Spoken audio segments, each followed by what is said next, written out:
ইমাম আবু হানিফা রাহিমাহুল্লাহর সময়ে কুফার গভর্নরের কাছে কিছু নাস্তিক আসলো। তারা এসে বলল, আপনি আপনার সাম্রাজ্যের সবচেয়ে জ্ঞানী ব্যক্তিকে ডাকুন, আমরা তার সাথে বিতর্ক করে প্রমাণ করে দিব যে স্রষ্টা বলতে কিছুই নেই।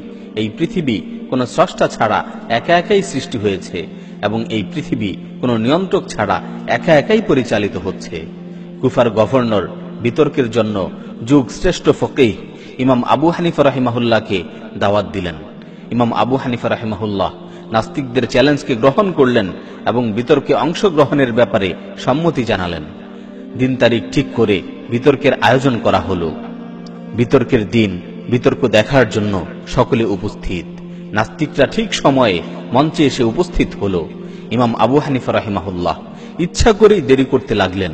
আবু হানিফা রাহিমাহুল্লাহের আসতে দেরি হচ্ছে দেখে নাস্তিকরা হইচই শুরু করলো এবং হাসাহাসি করে বলতে লাগলো, আবু হানিফা ভয় পেয়েছে, আমাদের সাথে বিতর্ক করার মতো সাহস তার নেই, এজন্যই সে আসছে না।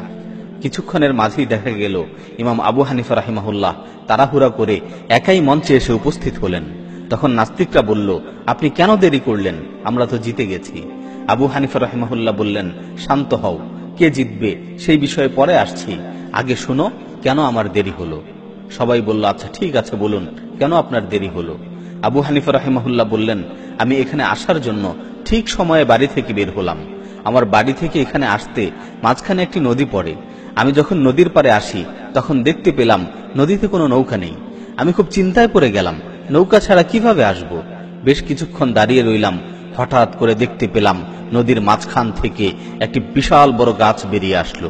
গাছটি একাকে চিরে টুকরো টুকরো হয়ে তক্তায় পরিণত হয়ে গেল। তারপর তক্তাগুলো একটি অপরটির সাথে জোড়া লেগে একটা নৌকায় পরিণত হলো। নৌকাটি আমার সামনে এসে থামলো। আমি নৌকায় উঠলাম। নৌকাটি একাকে চলতে লাগলো এবং আমাকে এপারে নামিয়ে দিল। আমি নেমে এখানে চলে আসলাম। এটাই হলো আমার দেরি হওয়ার কারণ। এ কথা শুনে নাস্তিকরা সবাই অট্ট হাসিতে ফেটে পড়ল এবং বলতে লাগলো, এটা কি করে সম্ভব যে একটা গাছ কোনো মানুষের স্পর্শ ছাড়া একা একা চিরে নৌকায় পরিণত হয়ে গেল? এটা পাগলের প্রলাপ ছাড়া আর কিছুই হতে পারে না। আবু হানিফা রাহিমাহুল্লাহ তখন তাদেরকে লক্ষ্য করে বললেন, একটি গাছ চিরে একা একা নৌকায় পরিণত হয়েছে এবং আমি সেই নৌকায় চড়ে এখানে এসেছি। এই ঘটনা কি তোমাদের বিশ্বাস হচ্ছে না? তারা বলল না।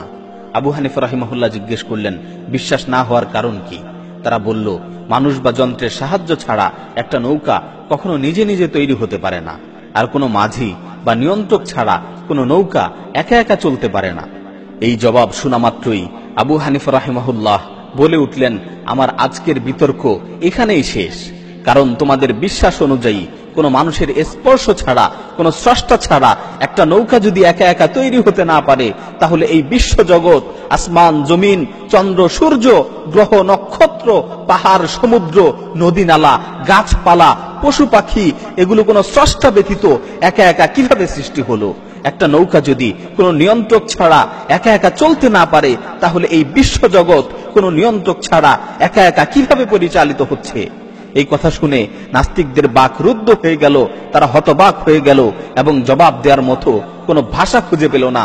ফাবুহিতাল্লাযী কাফার ওয়াল্লাহু লা ইয়াহদিল কওমায যালিমিন।